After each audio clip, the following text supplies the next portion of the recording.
Bagian 3. Adab adalah ruhnya ilmu. Al-Wadud, yang mencintai. Dialah yang mencintai hamba-hambanya yang baik, dan satu-satunya yang layak untuk dicintai. Dialah satu-satunya kekasih ruh, jiwa, karena segala kesempurnaan ada padanya. Jangan memandang rendah apapun atau siapapun. Ego hanya mencintai dirinya sendiri. Itu adalah kekufuran, tidak menerima Allah, dan ingin duduk sendirian di singgasana. Baginda Nabi Muhammad SAW bersabda, Allah sendiri telah mengajariku sikap perilaku yang terbaik, yaitu adab. Manusia hidup melalui ruhnya, dan ruh ilmu adalah adab. Ilmu tanpa adab adalah musibah bagi pemiliknya. Saitan memiliki ilmu, tetapi dia tidak memiliki adab, berperilaku buruk di hadirat Allah, dan kemudian dia tamat. Egolah yang selalu berperilaku buruk, menentang Allah, mengingkarinya. Tidak pernah suka berada di bawah kendali siapapun. Semua ego kita sama, kita harus mengendalikannya, dan melatihnya untuk menjadi hamba Allah, dan tidak dikendalikan oleh ego. Allah tidak memaksa siapapun. Tidak semua orang dapat mempertahankan egonya, dan mereka jatuh dari satu masalah ke masalah berikutnya, tidak pernah menemukan istirahat atau kedamaian. Manusia membutuhkan, dan harus mempelajari adab. Tidaklah mudah mengajarkan adab. Seseorang mungkin membaca ratusan atau ribuan buku, tetapi dia mungkin tidak dapat mengendalikan egonya. Dia mungkin memiliki ilmu, pengetahuan, tetapi dia tidak bisa mempraktikannya. Saitan memiliki begitu banyak pengetahuan, dan itu tidak bermanfaat baginya. Dan semua orang di zaman kita ingin belajar, dan mereka semua gagal dalam ujian. Dan seseorang bisa saja pergi haji, dia tinggal selama 40 hari, menunaikan haji, umrah, ziarah, dan kemudian menjadi bersih. Semuanya tampak sempurna, tapi kemudian dia pulang, naik pesawat dan dia melihat ke pramugari dengan tatapan yang penuh hasrat dan semuanya hilang.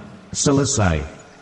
6 bulan, 1 tahun dia tinggal di sana, begitu banyak sholat yang dia lakukan, tawaf, umrah, semuanya baik-baik saja. Tapi kemudian, untuk sesaat dia tidak mengendalikan egonya, lupa bahwa Allah memandangnya, lupa dan menjadi jiwa tanpa Allah, dan Saitan menjadikannya sebagai tongkatnya. Jangan beri kesempatan kepada Saitan, karena dia selalu mencari kesempatan untuk menangkap manusia. Ada haram dan halal, siapapun yang tidak menghormati batas itu, maka keluarlah dia dari adab kepada Allah.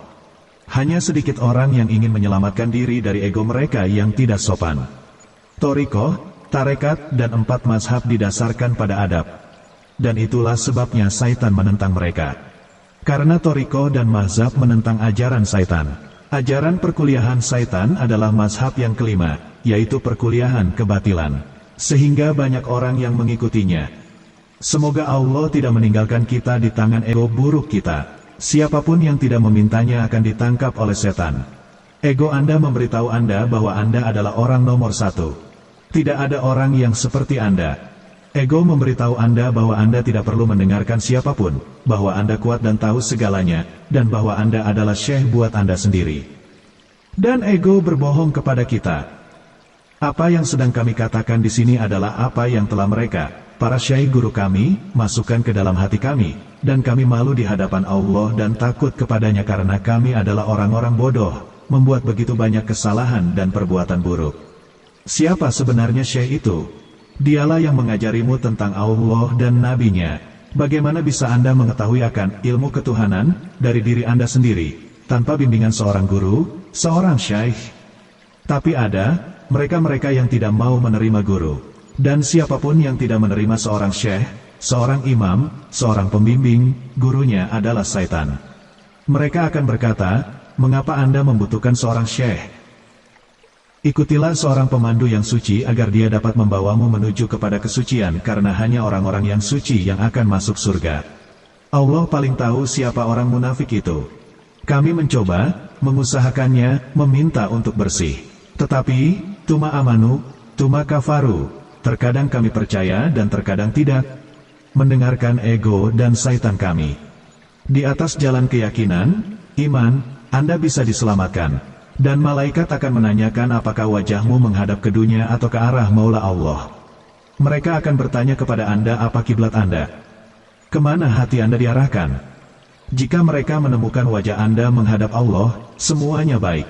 Namun jika mereka mendapati wajah kalian berpaling darinya, maka Allah juga akan berpaling dari kalian. Jika dalam salat kalian mengalihkan pandanganmu dari tempat sujud, melihat ke kiri dan ke kanan 3 kali, maka Allah berfirman, hambaku telah berpaling dariku. Tinggalkan dia. Ini adalah poin penting dalam adab. Jangan berperilaku buruk di hadapan sultan. Semoga Allah mengampuni kita dan tidak membuang kita dari umat Rasulullah Muhammad SAW.